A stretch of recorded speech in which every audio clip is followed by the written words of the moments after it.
Hello student of class 9th. As you know that we were studying the second chapter of chemistry and the name of this chapter is matter around us pure. Student previous video में हम discuss कर रहे थे property of compound के बारे में और हमने प्रॉपर्टी ऑफ कंपाउंड में टू प्रॉपर्टी को डिस्कस कर लिया था। नेक्स्ट प्रॉपर्टीज के बारे में इस वीडियो में हम डिस्कस करेंगे।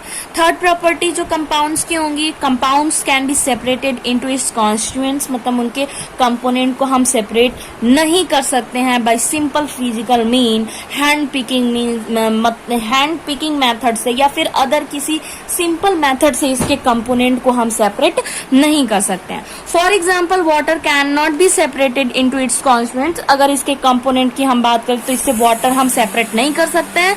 दैट मीन्स हाइड्रोजन और oxygen elements by the simple physical mean such as filtration, evaporation, distillation, solvent extraction और यूजिंग अ मैग्नेट। ये सिंपल मेथड होता है जिससे हम इसके कंपोनेंट को, इसके हाइड्रोजन और ऑक्सीजन के मॉलिक्यूल एलिमेंट्स को वाटर से सेपरेट नहीं कर सकते हैं। These separations can be done by chemical mean।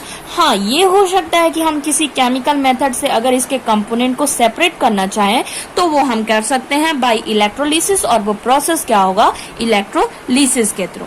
Similarly, when a magnet is moved in the compounds iron sulfide। अभी स्टूडेंट देखिए हम क्या करेंगे। आयरन तो आप जानते होंगे, लोहे का जो पाउडर के फॉर्म में जो फीलिंग्स होती हैं उसे हम एक चाइना डिश में लेंगे, उसके ऊपर हम सल्फर का पाउडर डालेंगे जो कि येलो कलर का होता है। नॉर्मली जब हमने उसे हीट प्रोवाइड नहीं किया तो ये दोनों एलिमेंट्स एक दूसरे से सेपरेटेड फॉर्म में है। उस कंडीशन में अगर इसके ऊपर हम एक मैग्नेट को लेकर के रोटेट करें तो स्टूडेंट आप उसमें देख सकते हैं कि आयरन का जो भी पार्टिकल होगा वो मैग्नेट अट्रैक्ट कर लेगा। बट जैसे उस मिक्सचर को हम हीट प्रोवाइड करेंगे उसमें केमिकल रिएक्शन होगा, और जैसे ही वो केमिकल रिएक्शन होगा उसके बाद जैसे ही हम मैग्नेट को उसके ऊपर हम रोटेट करेंगे, ऐसा आप देखेंगे कि उसमें से कोई भी पार्ट जो है वो मैग्नेट के थ्रू अट्रैक्ट नहीं हुआ। यहाँ पे सेम आपको बताया जा रहा है। Similarly when a magnet is move in the compound iron sulphide, iron does not get separated from sulphur. तो आयरन सल्फर से सेपरेट नहीं होता। इन अ सिमिलर वे, ठीक उसी तरह से when iron sulphide is sunken with solvent carbon disulphide, जब solvent carbon disulphide में आयरन सल्फाइड को सैंकन डुबो दिया जाता है, sulphur does not get separated from iron. तो इस कंडीशन में सल्फर जो होता है आयरन से सेपरेट नहीं होता। This means that the constituents means component जो होता है of iron sulphide, iron and sulphur can not be separated using the physical method. इसका मतलब यह है कि आयरन और सल्फर को हम फिजिकल मेथड से सेपरेट नहीं कर सकते हैं। A compound has a definite molecular formula and a fixed melting and boiling point। Student याद रखेंगे कि कंपाउंड का एक अपना फॉर्मूला होता है, मॉलिक्यूलर फॉर्मूला होता है, और इसकी मेल्टिंग और बॉइलिंग पॉइंट भी फिक्स्ड होती है। For example we have discuss above that water is always made up of the two elements. जैसा कि हमने पहले ही डिस्कस किया कि एलिमेंट्स वाटर के फॉर्मेशन में जो होते हैं वो होता है हाइड्रोजन और oxygen. Hydrogen and oxygen combine together in fix proportion of 1:8 by mass, जो कि मास के अकॉर्डिंग 1:8 के रेशियो में ये कंबाइन होते हैं। Therefore it has a fixed formula। यही रीजन है कि इनका एक फिक्स फॉर्मूला होता है, और वाटर का फॉर्मूला H2O जैसा कि आप जानते हैं। For the pure water always फ्रीजेज, जो प्योर वाटर हम लेते हैं जिसमें इम्प्यूरिटीज प्रेजेंट नहीं होती हैं, ये फ्रीज हो जाता है, मतलब जम जाता है बर्फ के रूप में, आइस के फॉर्म में 0 डिग्री सेल्सियस, और boil at 100 degree Celsius. 0 degree Celsius पे ये फ्रीज हो जाता है और 100 डिग्री सेल्सियस पे बॉयल हो जाता है। सिमिलरली ठीक वैसे ही iron sulphide has a fix formula. Iron sulphide का भी फिक्स फॉर्मूला है, iron sulphide FeS, having the fix melting and boiling point, और इनकी भी मेल्टिंग और बॉइलिंग पॉइंट जो होती है वो फिक्स होती है। नेक्स्ट हम डिस्कस करेंगे यहाँ पे फिफ्थ पॉइंट की, energy in form of heat and light is usually evolve और absorb when the compound is form.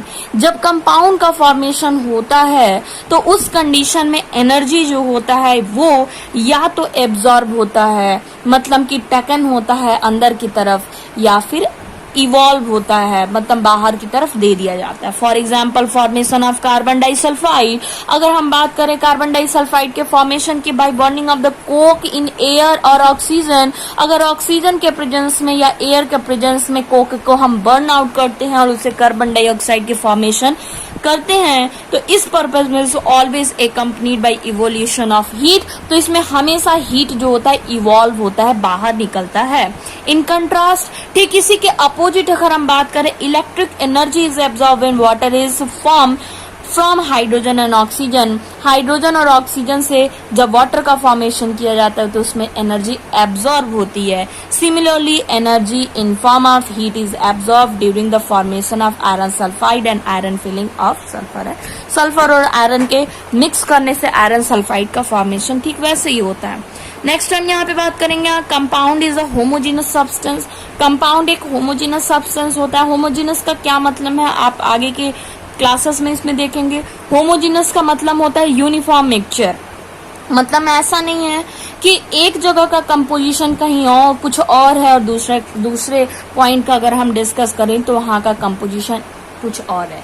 कहने का मतलब यह है कि कंपाउंड में अगर किसी भी पॉइंट की हम बात करें तो उसके यूनिट का कंपोजिशन इक्वल होता है, यूनिफॉर्म होता है।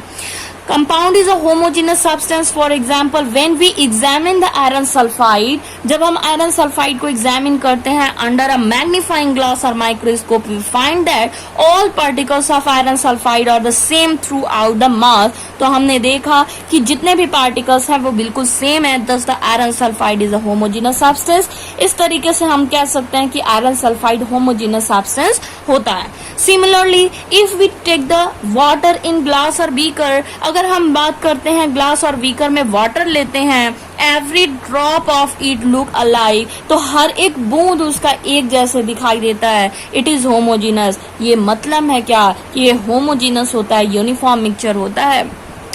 सिमिलरली ठीक वैसे ही if we take water in the glass और बीकर, ये तो हो गया। Similarly if we take some sugar और common salt in china dishes, अगर हम चाइना डिक्स में शुगर लेते हैं, सॉल्ट लेते हैं separately, we find that every bite of it has a same taste, तो हमें ऐसा लगेगा कि हर एक बाइट जो होगा, एक छोटा सा टुकड़ा भी सेम टेस्ट, सेम स्वाद को रखेगा। Whether we take from top, चाहे हम उसके ऊपर से लें, मिडिल, बीच से लें और बॉटम या फिर तली वाले पोर्शन से लें, सबका टेस्ट एक जैसे होगा। सो स्टूडेंट, नेक्स्ट हम डिस्कस करेंगे इसमें मिक्सचर के बारे में, और मिक्सचर डिस्कस करने के बाद हम देखेंगे कंपैरिजन और difference between mixture and compound, और उसके बाद हम आगे बात करेंगे इसमें कंपाउंड्स की प्योरिटी, इम्प्योरिटी और चेंजेस के बारे में, फिजिकल और केमिकल चेंजिंग के बारे में। सो स्टूडेंट, अभी के लिए बस इतना ही। Thank you.